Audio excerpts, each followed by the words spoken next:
The quiet ledger. I used to think a marriage could be measured by small things, the way a man remembered how much sugar you took in your tea,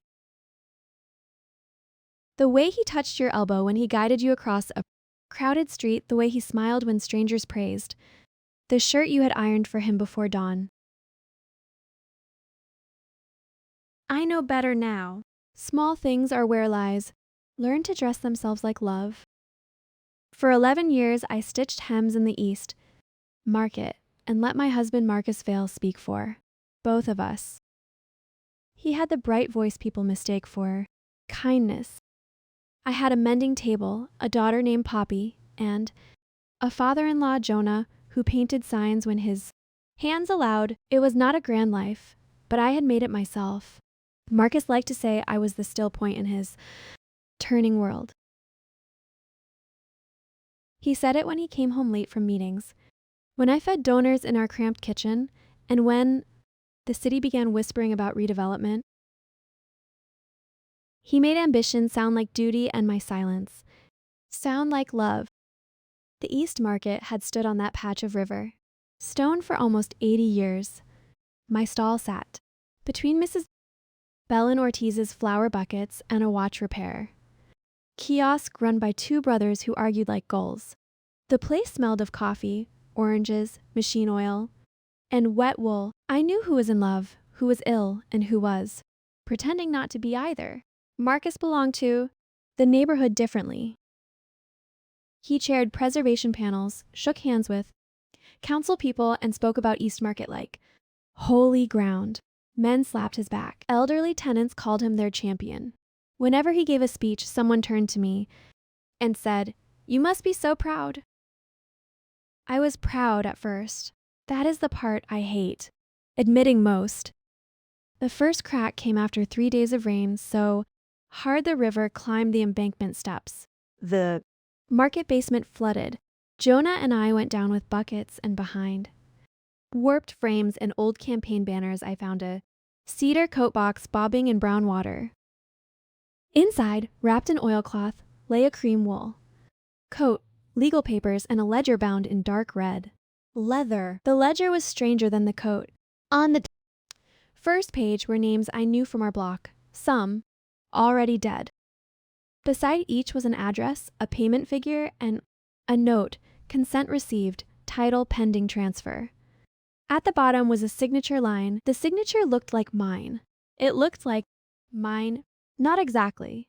Not enough to fool me, but enough to tighten something cold around my ribs. My L always curled backward when I signed in.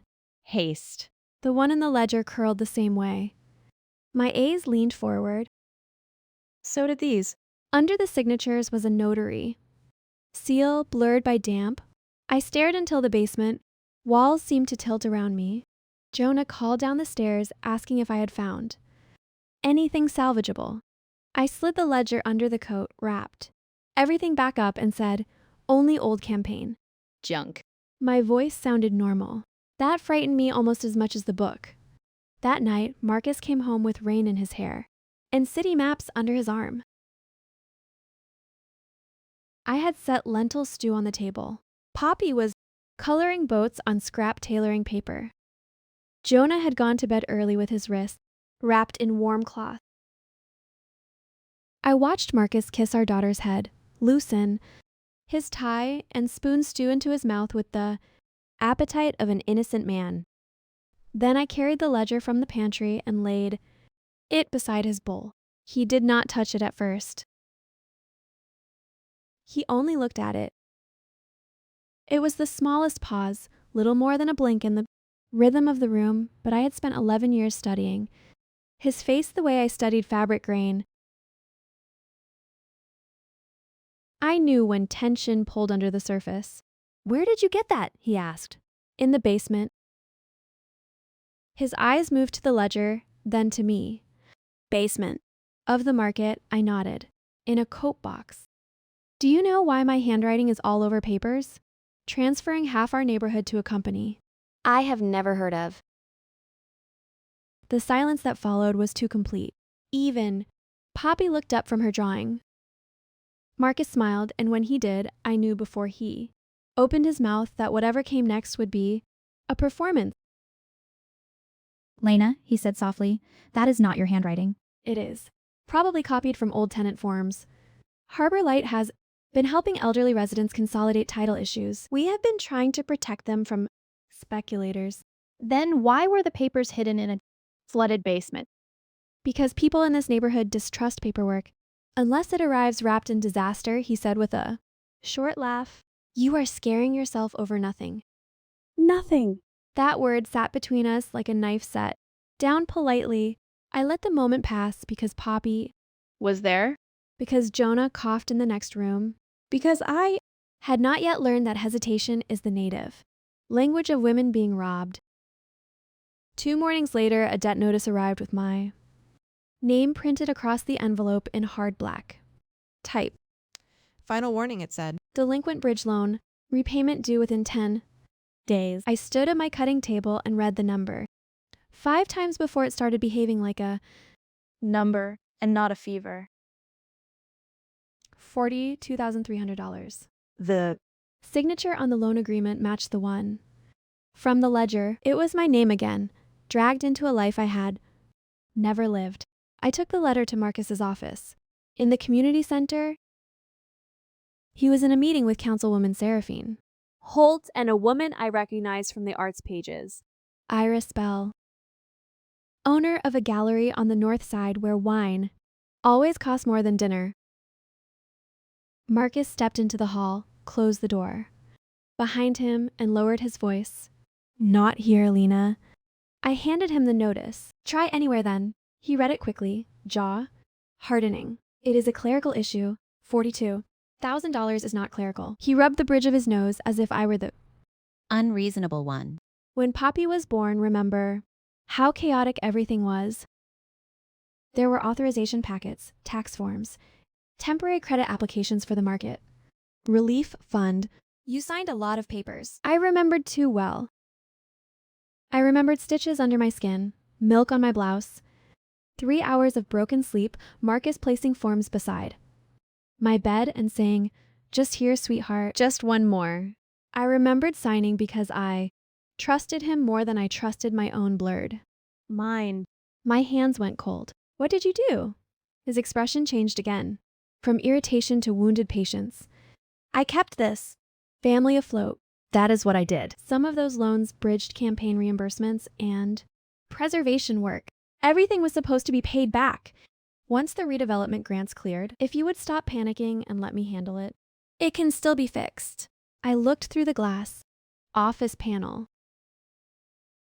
Seraphine Holt was laughing at something Iris Bell had said, one manicured hand resting on a rolled city plan.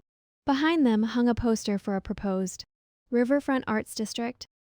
The sketch showed polished promenades, bright facades, trees and square planters, and not a single vendor cart in sight. I took the debt notice back from Marcus and said, the first lie that saved my life. Of course. Handle it. That afternoon I went to the public library, not because I knew what I was looking for, but because libraries are where women go when the world insists there must be a sensible explanation. At the local records desk, I found Tariq Mendez, who had been 2 years ahead of me in school and still smiled with half his mouth, as if he distrusted happiness but welcomed it.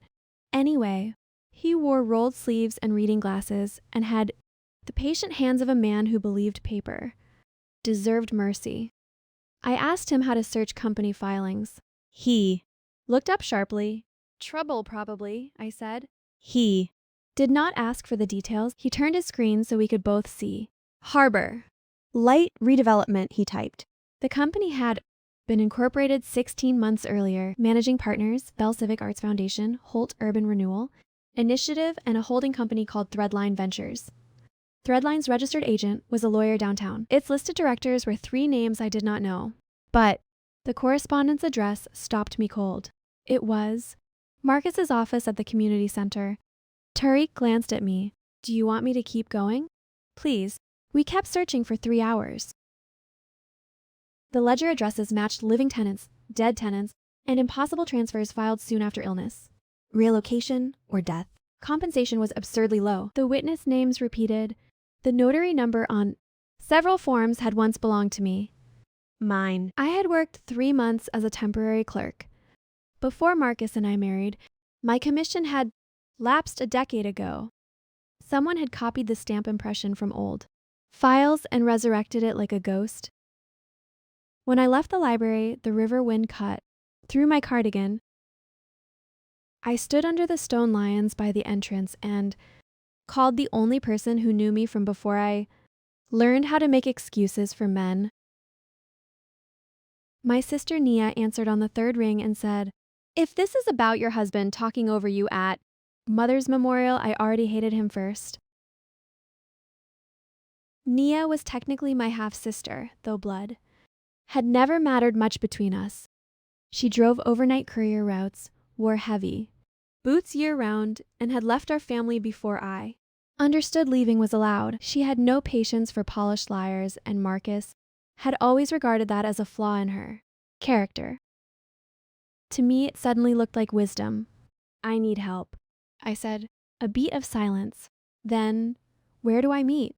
You. We sat in her van behind the wholesale bakery while she drank coffee from a metal flask and read copies of the low notice and the ledger pages I had photographed in. The library scanner room. Her face went very Still? "He is building something big," she said at last. Bigger than an affair, bigger than one forged signature. People only get this organized when they think they are about to win. I laughed, but it came out as a shiver. Affair. Nia raised one shoulder. Iris Bell wears perfume that arrives in a room before she does, and your husband has recently developed opinions about sculpture. I can add, I had noticed Marcus coming home with traces of cedar and citrus on his collars, scents I never War. I had noticed him talking about art as if it were a secret door only certain souls could open. I had noticed enough things to make myself miserable and not enough to act. Hearing Nia say it aloud did not break my heart so much as clarify its shape. So what do I do? Nia crumpled the paper cup in her fist. You stop. Asking him what he did. Men like that only hear questions as time. You figure out what he needs next, and then you stand where he expects empty air. I barely slept. That week, I watched Marcus practice sincerity in the mirror, kiss Poppy goodnight while texting under the blanket, and take balcony calls in a voice that turned glossy at certain names.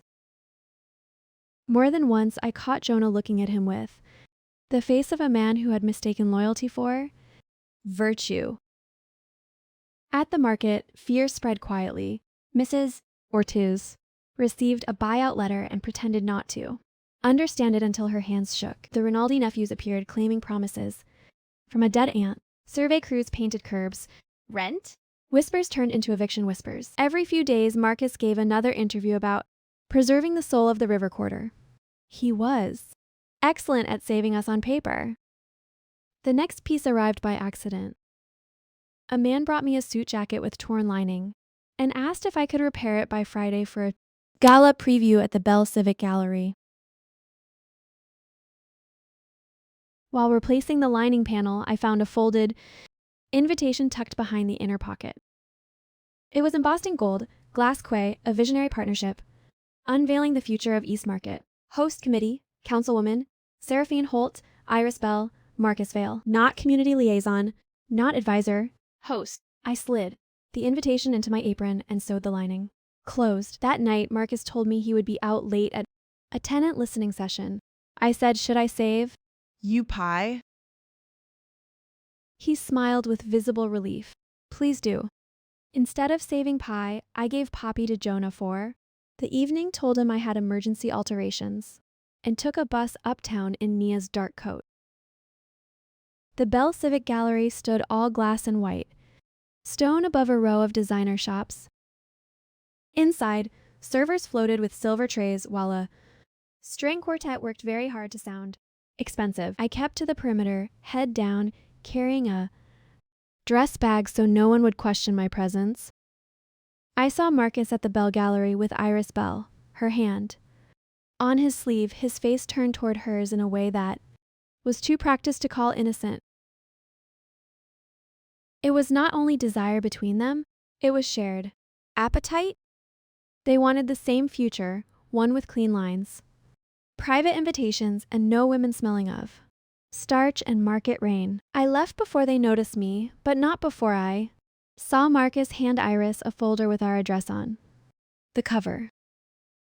When he came home after midnight, I was awake at the kitchen table darning socks. "You are still up," he said. I looked at his collar, cedar and citrus. Tenant. Listening session, he hesitated for only a second. The Bell Gallery donated space after the center. Closed, mostly donors and board members. Dreadful. Wine. I nodded as if the answer bored me and returned to the sock in my lap. That was the night I understood something vital. Marcus did not believe I was gathering information. He believed I was absorbing pain.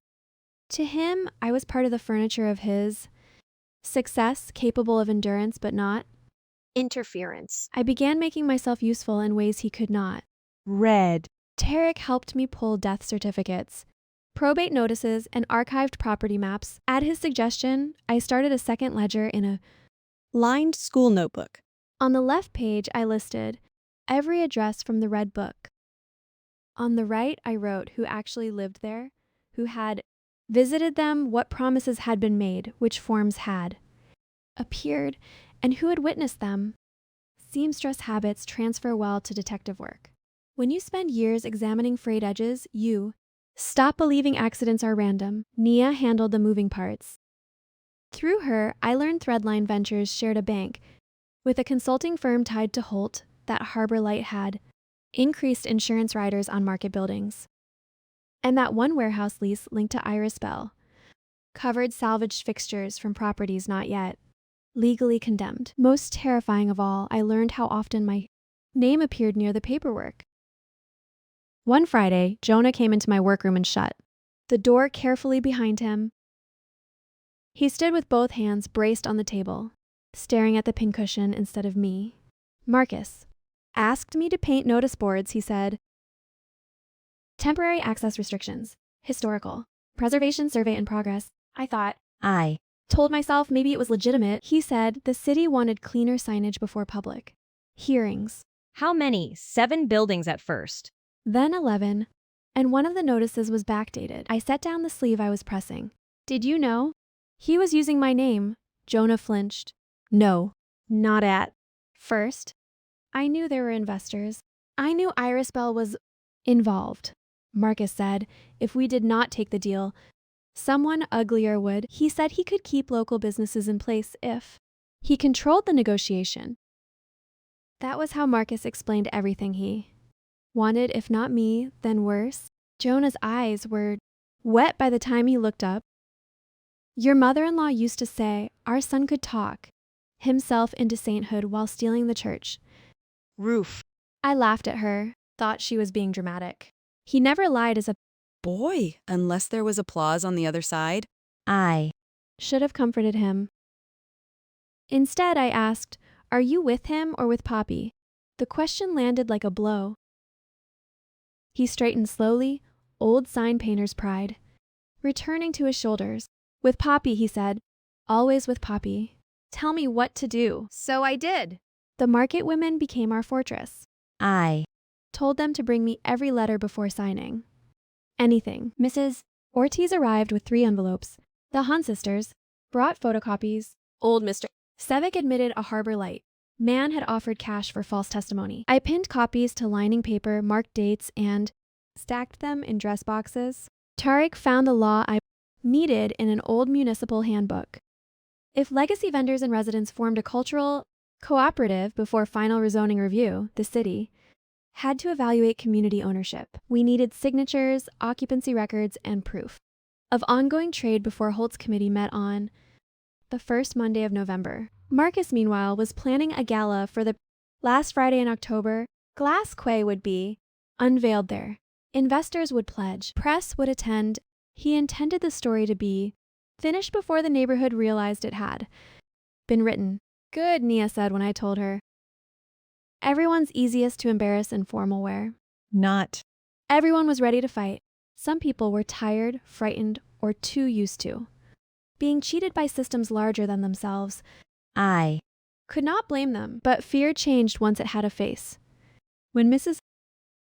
Ortiz learned the offer on her flower stall was less than Marcus had spent on one donor dinner, she declared war. The first direct threat arrived in a cream envelope without postage. Inside was a note written in block letters, mothers who make noise lose more than houses. Poppy's school dismissal. Time was written beneath it. I stood so still, the room began to hum. Then I took the note to Marcus. He read it and frowned. With convincing anger, this is exactly why I have been trying to manage things carefully. There are outside developers circling, opportunists. If you interfere publicly, we can't protect you. I watched him fold the note once, then twice, sliding it into his inner pocket like evidence he was relieved to control. My fear did something strange in that moment. It did not vanish. It hardened. That night, Nia installed 2 small cameras above the back entrance and the alley gate. Tarek put me in touch with a journalist from the city desk who owed him a favor. Though we agreed not to go to the press until we had documents impossible to dismiss as domestic grievance. Jonah began walking Poppy to school with a cane he barely needed and a face that told the world he was waiting to hit something. We learned to move inside ordinary days. I Measured hems.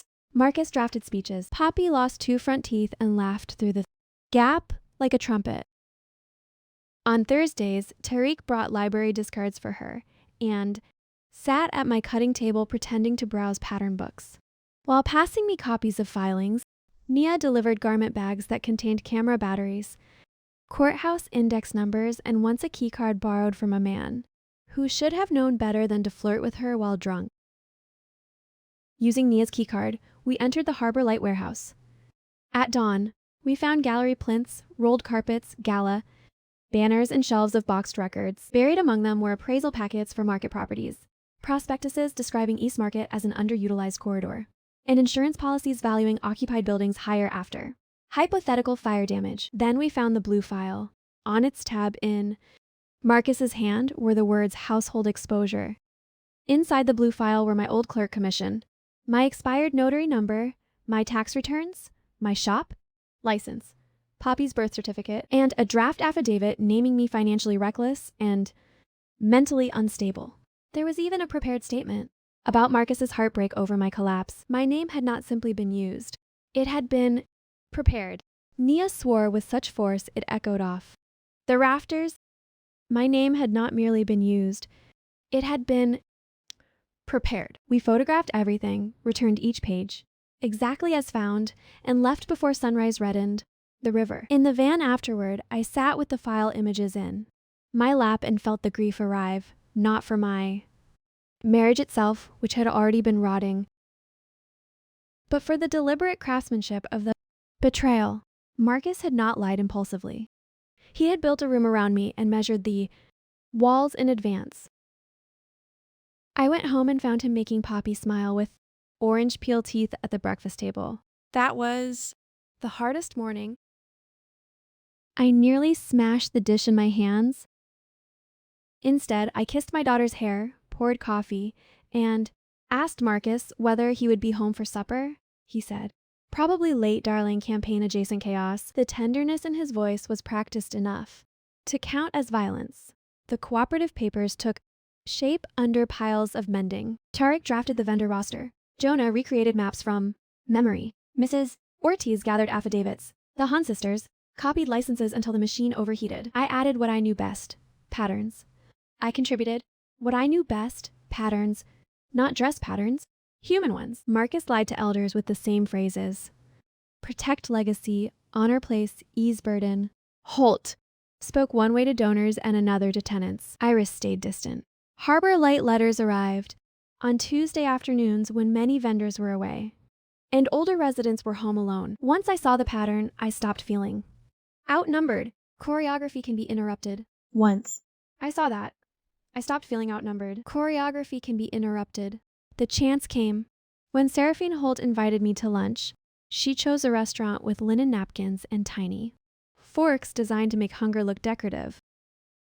I wore my plain navy dress and let the hostess mistake me for staff before Holt corrected her with a smile so smooth it might have been varnished. She complimented my resilience, praised Marcus's devotion, and spoke of the strain redevelopment placed on families. Then she leaned forward. "Lena," she said, "some transitions are painful, and some sacrifices are unavoidable.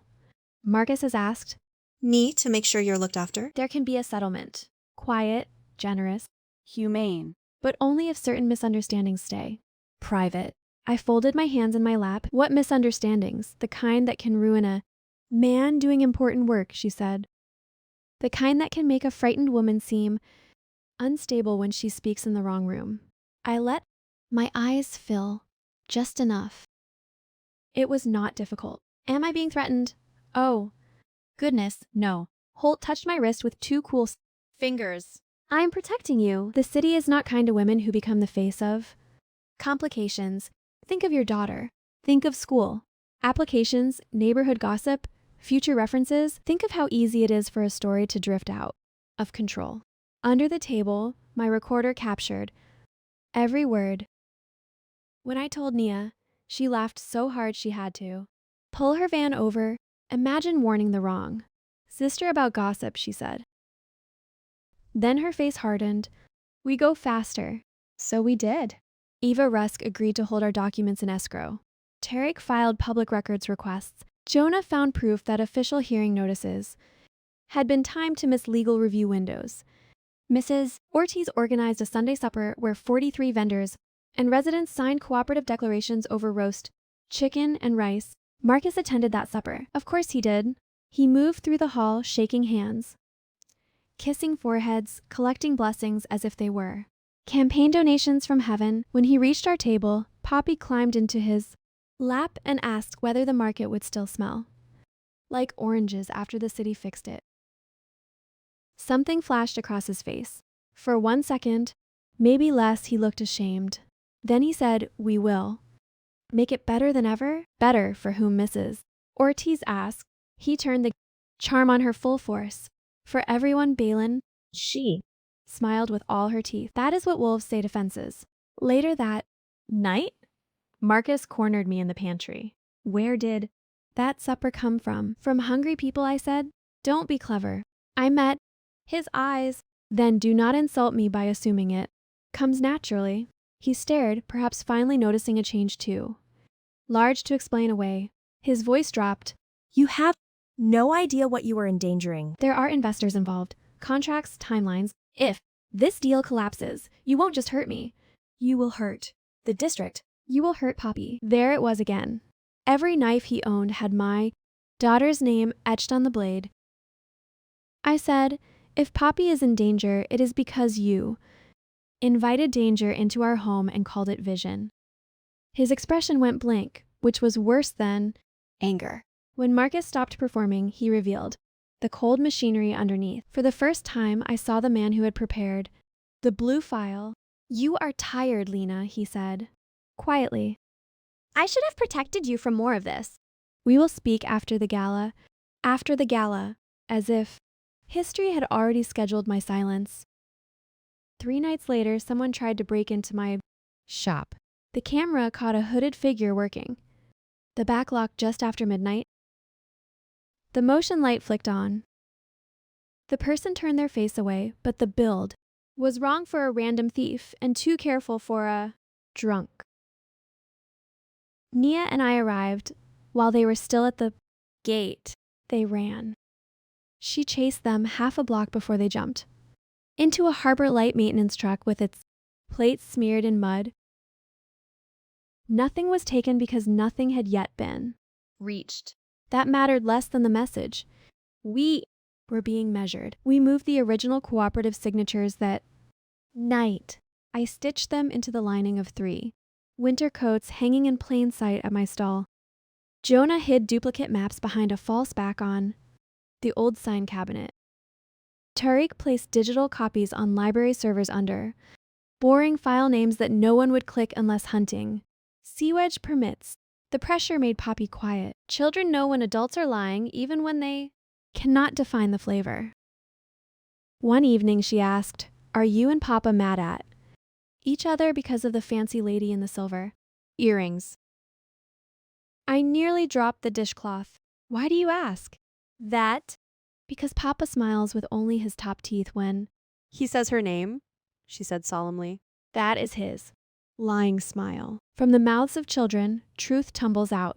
Wearing muddy shoes, I sat with her on the kitchen floor until the soup boiled over, letting her braid my fingers with hers. What else do you know? I asked. She thought carefully. Papa says if we move, I will have a bigger room. But I like my room. And Grandpa cries when he thinks no one hears. I. Pressed my forehead to hers and told myself not to. Weep? In war, there are moments when grief becomes a Luxury. This was one of them. The week before the gala, Iris Bell made her first Mistake. She came to the market. Until then, she had floated above the district like perfume over a drain, present but untouchable. That Tuesday she arrived in a cream coat and ridiculous heels, accompanied by a photographer and two assistants, carrying mood boards. She posed near Mrs. Ortiz's flowers, asked whether the natural decay could be framed more romantically, and spoke about honoring authenticity while relocating certain inefficiencies. I stood from my sewing stool with a half-finished jacket in my hands. "Would you like that hemmed?" I asked sweetly. "Your authenticity seems to drag." The assistants looked scandalized. Iris turned, recognized me, and smiled with the delicate caution of someone who has handled sharp things before. "Lena is not it. Marcus says you are under a great deal of strain." "Marcus says many things." She stepped closer. "Whatever you think this is, you cannot stop it. With neighborhood sentiment, places change. People adapt. Those who do not, well, history remembers the visionaries." I looked at the photographer adjusting his lens, then back at her. History also remembers people who mistook theft for taste. For the first time, the smile wavered. She leaned close enough for me to smell her citrus perfume. "You should ask yourself why Marcus needs the blue." File, she murmured. "Men do not prepare exits unless they think they are trapped." Then she walked away. I waited until she reached the end of the aisle before my knees gave out. Nia found me 10 minutes later sitting on an upturned crate, breathing into my apron. When I told her what Iris had said, she swore softly. "That means he is moving soon. Gala night or the morning after. We burn him before he burns you." But exposure alone was not enough. We needed a stage he could not control. The answer came from Jonah, of all people. He was painting late in the sign room, remaking an old East Market arch for the cooperative filing. Photographs. Without looking up, he said, "If Marcus wants a reveal, give him a bigger one." How? Jonah nodded. Toward the paint-spattered radio on the shelf. In my day, every gala had a program board. Donor. Names, acknowledgements, a little sentimental. Nonsense before the speeches. Somebody has to run the visual system. If the wrong reel gets loaded, that is not sabotage.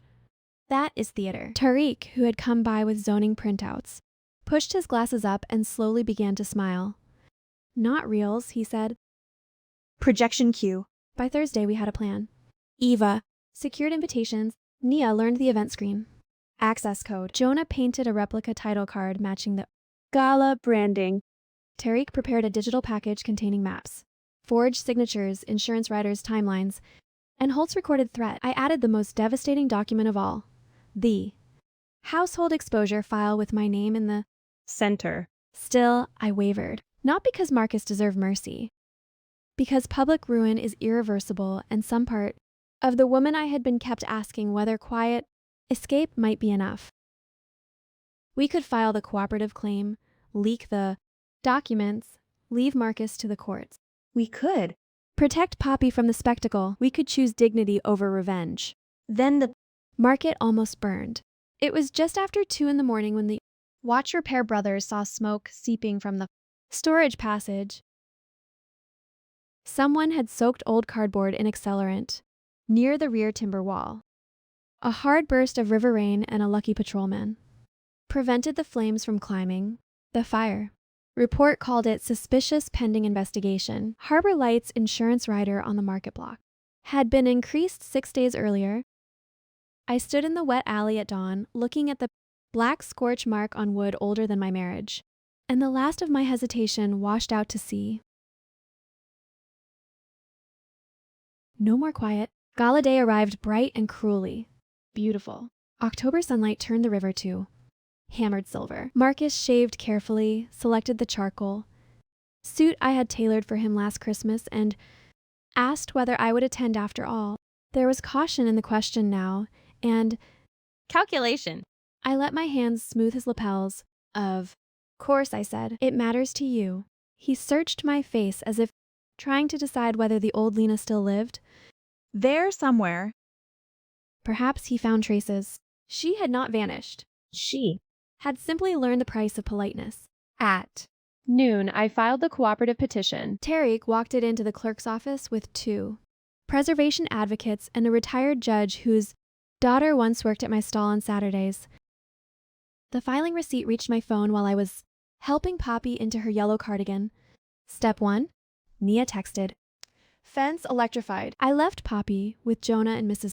Ortiz, who promised to feed her sugary pastries and no truth at all until morning. Then I put on my plain black dress, the one Marcus considered too severe for important events, and pinned my mother's silver thimble brooch at my collar.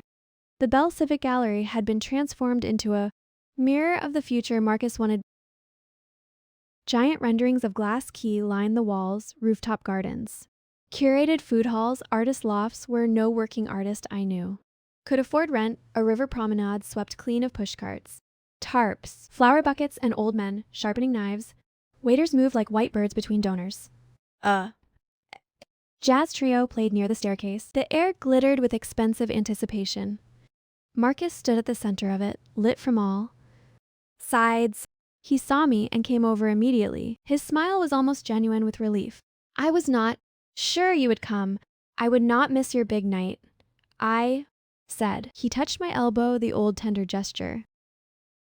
For a dizzy second, I remembered the girl I had been at 23, dazzled by a man who seemed to know where doors led. Then Iris appeared beside him in deep green silk, and the memory closed like a box.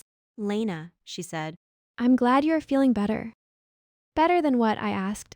Then confused Marcus said smoothly, taking my arm a shade too firmly. He is always trying to make light of everything. Iris added as if we were 3 old friends. People misunderstand ambition. I smiled at both of them. Not for long. The program began at 8. Seraphine Holt welcomed the room with a speech about preserving spirit while embracing progress. She used the phrase inclusive future 3 times and never Once said rent. A philanthropist praised cultural stewardship. Iris spoke about reclaiming neglected beauty. Then Marcus took the stage to applause that washed over him like a tide he had spent years summoning. He was magnificent, in the terrible way a storm at sea can be magnificent. He spoke of memory, resilience, and honoring neighborhoods by investing in their potential. He thanked elders who had trusted him, artists who had dared to dream, public servants with courage to envision tomorrow. Behind him, the first slide glowed, Glass Quay, a love letter to the river. Then the screen went black. Marcus turned slightly, still smiling, expecting a technical stumble. The next image appeared, a scanned page from the red leather ledger. At first, the room did not understand what it was. Seeing names, addresses, payment figures, My forged signature, the notary seal. Marcus's smile vanished. A second slide followed. Then a third, death certificates, transfer dates, Harbor Light Holdings maps, insurance riders. The room went very quiet. Somewhere in the back, Eva Rusk's photographer began shooting rapidly. Marcus moved toward the podium controls. They did not respond. Nia, hidden in the technician bay above, later told me he hit the panel hard enough to bruise his palm. "Ladies and gentlemen," he said, voice sharpened but still. "Controlled, it appears we are experiencing a malicious interruption." Then my voice filled the room. Not live. Recorded. Clear as a struck bell. Think of your daughter, Lena. Think of how easy it is for a story to drift out of control. Seraphine Holt's lunchroom threat played through every speaker. Gasps lifted from the crowd. Holt herself went Rigid. before anyone could recover the next audio. Clip began, Marcus, on the balcony 3 nights earlier, unaware that Jonah's old sign room radio had been switched for a recorder. "If we move the market after the gala, Harbor Light can trigger demolition review before the cooperative idiots. Organize. Lena signs if cornered. If not, we use the exposure file." Exposure file. Iris's voice amused. "He is building himself up." "Wound, is not he? Everyone does," Marcus said. "Mine happens to be useful." The slide changed. Household exposure. My tax records. Poppy's birth certificate. The draft affidavit. Naming me reckless, unstable, financially irresponsible. A crisis statement mourning my mental collapse. Across the room, a woman dropped her champagne glass and did not seem to notice. Marcus looked at me then. Really looked. I was standing halfway down the center aisle, one hand resting on the back of an empty chair. I had imagined feeling triumph in that moment.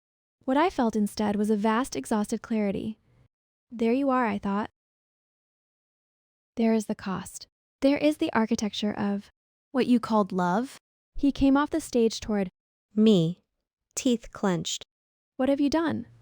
The microphone caught every Word. I tilted my face up to his and answered as calmly as I could. "I put your paperwork where your mouth has been all year." A laugh broke from somewhere in the crowd, sharp with disbelief. Then voices rose all at once. Is that real, did he? "Forge those, my God, that is his wife." Someone said, "Call legal." Someone else said, "Call the police." Eva Rusk was already speaking into her phone. Iris Bell stepped back from Marcus as if distance could erase the months between them. Seraphine Holt began, demanding the event be shut down immediately, but the queue kept running. Certified transfer, copies, insurance comparisons, Board emails. a photograph from the warehouse showing appraisal, packets and Gala banners side by side. Then Jonah took the stage. He moved slower than he once had, but he still knew how to command sightlines. The room hushed from instinct. He stood beneath the giant projection of Marcus's signature and said into the abandoned podium, Microphone. My name is Jonah Vale. "I painted signs in East Market for 46 years, and I am here to say my son lied to me, used me, and counted on my shame to keep him safe. He was wrong." Marcus closed his eyes for 1 second. The look on his face was almost childlike, as if betrayal by a parent still surprised him despite everything he had become. Jonah continued, "These people trusted us. They trusted our name. My granddaughter sleeps 2 doors from the room where her father prepared a false statement to destroy her mother. If there's any honor left in me, it belongs to her, not to him." Something shifted then, not only in the room, but in the balance of belief. Scandal can be dismissed. Documents can be argued, but a father publicly renouncing a son in front of investors and cameras creates a crack few reputations survive. Marcus's control snapped. He pointed at me, voice rising. "She does not understand any of this. She found fragments and stitched a fantasy because she is jealous, because she can't stand not being the center of my life, because she has been unstable for months. Ask anyone. Ask the school. Ask the market. Ask the debt office," I said.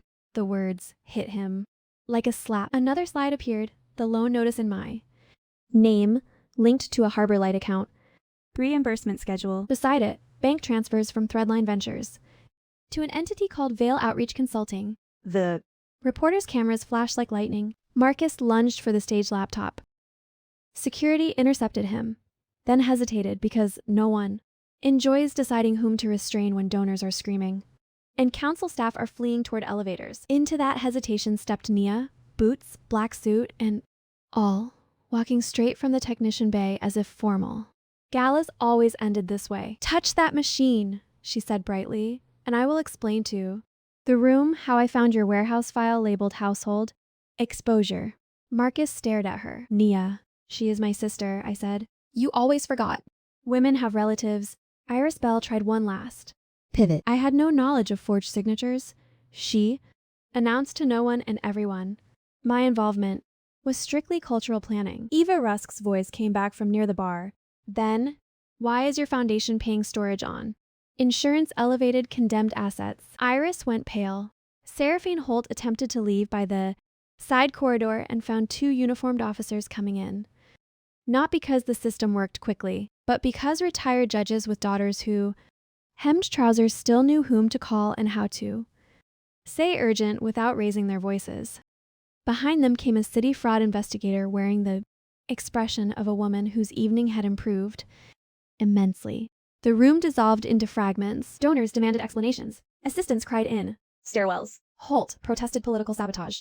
Iris called for counsel. Marcus tried twice to reach me and failed because Jonas stepped between us with his cane planted like a fence post. The investigator asked who had provided the documents. I said the neighborhood. Eva Rusk said. On the record, I answered every word. I will not pretend I handled the next hours with saintly grace. I shook. I forgot to eat. At one point, I hid in the gallery restroom and laughed so hard I had to bite my knuckle to stop it turning into sobs. Nia sat on the sink and passed me water. Tarek, who had entered midway through the reveal with 2 preservation lawyers in tow, stood outside the door until I emerged because he knows some forms of loyalty require silence more. Then speech. Marcus was not arrested that night. White-collar ruin prefers paperwork to handcuffs, but his accounts were frozen before dawn. The cooperative filing blocked immediate rezoning action. Holt's office was raided 3 days later. Iris Bell released a statement about being deeply troubled by allegations Harbor Lights investors discovered they hated. Risk more than they loved visionary language. Within a week, Glass Quay was dead, though the bill for its funeral kept arriving in the papers. At home, the aftermath was stranger than the battle. Marcus moved into a serviced apartment. Under advice of counsel, he sent emails first, then messages, then long midnight voicemails, cycling through fury, apology, blame, nostalgia, legal caution. In desperate pleas to see Poppy, his lawyer proposed a confidentiality framework. My lawyer, found for me by the retired judge's daughter, sent back a document so cold it should have been stored with fish. Poppy asked why Papa was on television looking unhappy. I told her he had done wrong things too. Many people, and now those people knew. Will he say sorry? She asked. Maybe, I said, but sorry and safe are different words. She considered that very seriously. Then she asked for toast. Children continue. It is. Adults who make cathedrals out of pauses. Jonah stopped painting for a month. Shame sat on him like winter damp. I found him one morning in the sign room, staring at old lettering. Boards, brush untouched. Without turning, he said, if I would spoken sooner, you might have slept. Maybe, I said. He swallowed. I loved him too much to imagine he would grow into this. I put a hand on his shoulder. Love does not prevent rot. It only hides the smell until the boards give way. He laughed then, a rough, broken sound. After that, he picked up his brushes again. The legal cases multiplied. There were civil claims from tenants, fraud investigations, insurance inquiries, campaign audits, and a custody hearing. Marcus lost the moment the judge reviewed the exposure file. He tried to argue he had acted under strategic pressure to preserve neighborhood control from harsher developers. The judge asked whether forging his wife's financial identity and preparing an affidavit about her mental instability counted as community stewardship. Marcus, for once, had no useful answer. More. Surprising was what happened to the market. People came, not just reporters and gawkers, though we had plenty of those. City historians came. University. Preservation clinics came. Neighbors from other districts came carrying casseroles, petitions, and questions about cooperative bylaws. The Story had cracked open something wider than our block. Every neighborhood has its Marcus, a man who says, The knife in your back is there to pin a medal on. Your chest. Once exposed, the pattern becomes easier to Recognize. We turn that attention into structure. As fast as we could. The East Market Common Thread Cooperative was formally recognized in January. Vendor stalls became protected legacy units under a city settlement no one at Holt's office would have granted willingly. Rents stabilized. The market hall received repairs through emergency preservation funds and public donations. Tarek joined the board, and Mrs. Ortiz declared herself ethics chair. As for me, I kept sewing. At first, because work has always been my cleanest form of prayer. Later, because I wanted every person who brought me a torn cuff or inherited coat to no repair remained possible even after spectacular damage. I expanded into the stall beside mine when the Watch brothers retired. Poppy did homework under my cutting table and corrected my arithmetic with merciless affection. Jonah painted a new arch for the entrance, east. Market, whatever is mended here, remembers. Marcus pleaded guilty to multiple fraud-related charges 8 months after the gala. Not to everything, because men like him rarely surrender the full story while language remains available as shelter. But enough to lose his public standing, enough to make restitution. Orders devour the life he had built from polished theft, enough to understand that applause can be repossessed. I attended the sentencing because absence felt too much like leaving the story to men again. He looked older, which surprised me less than the fact that he also looked smaller. Courtroom light is unkind to charisma. When offered a chance to speak, he turned slightly toward me and said, I loved my family. I just wanted more than what was given to us. I Stood when it was my turn and said, you were given trust. You spent it as if the account would refill itself. Forever. The judge wrote something down. Marcus lowered his head. Afterward, outside the courthouse, reporters asked whether I felt vindicated. I told them vindication was a word invented by people who had never had to rebuild a child's bedtime. Then I went home and made Poppy macaroni because she hated the school lunch on Thursdays. In spring, the river rose again, gentler this time. I opened the cedar coat box I had kept all those months and finally cleaned the cream wool coat, found with the red ledger. Sewn into the hem was a label M. Brune, 1979. Celia Brune, the widow whose transfer entry had first chilled me. I altered the coat carefully, preserving the original seams where I could, and wore it to the first cooperative festival under the New Market Arch. Poppy said I looked like a detective in a fairy tale. maybe I was At dusk, the vendors strung paper lanterns from beam to beam. The Watch brothers came back as guests and argued about music. Mrs. Ortiz sold out of peonies in an Hour. Tarek, who had developed the alarming habit of appearing with coffee exactly when I needed it, stood beside me on the steps and said, for the record, this future smells better than the other one. It Did. citrus from flower stems, yeast from the bakery, river damp, machine oil, charcoal smoke from the grill cart, starch from newly pressed hems, messy, human, alive. What do you do? He asked. When the worst thing finally happens and you survive it. I watched Poppy racing under the lanterns with frosting on her cheek and Jonah pretending not to spoil her by buying a second pastry. Then I looked at the market roof, patched but Standing. you stop calling survival the end of the story, I said. You make it the middle. He smiled in that half-careful way of his. That sounds like something worth writing down. So I did. The last page of my second ledger is not a list of losses, though there were many. It is a list of names that stayed. Belen Ortiz, Tarek Mendez, Nia Rowan, Jonah Vale, Poppy Vale, though one day she may choose another name and I will hand it to her gladly. Under those names I wrote the first rule of repair, never surrender the cloth to the hand that tore it. If there is a moral, perhaps it is this: evil rarely arrives breathing fire. More often it arrives carrying blueprints, smiling, asking whether you trust it to decide. What should remain? The answer now is no. I still mend shirts. I still hem skirts for first. Dates and funerals and job interviews and court appearances. Sometimes women lean across my table and confess things they have not yet admitted to themselves. I Listen, I mark the seam. I tell them fabric remembers tension even after you pull the thread, and so do people. That does. Not mean the garment is ruined. It means you must reinforce the place that once gave way. On quiet evenings when the shutters are down and the market smells of rain again, Poppy sits beside me with her school books and Jonah paints signs no one commissioned because beauty has returned to his hands. Nia sweeps in and out like weather. Tariq brings library discards and pretends not to linger. The river keeps moving. The city keeps inventing new names for greed.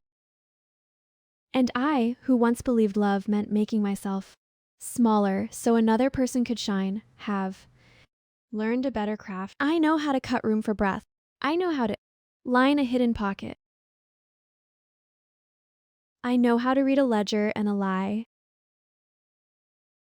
Most importantly, I know that when someone tries to write your future in ink you did not choose, You do not beg for erasure. You take the page back. and if necessary, you hold it up to the light for the whole room to see.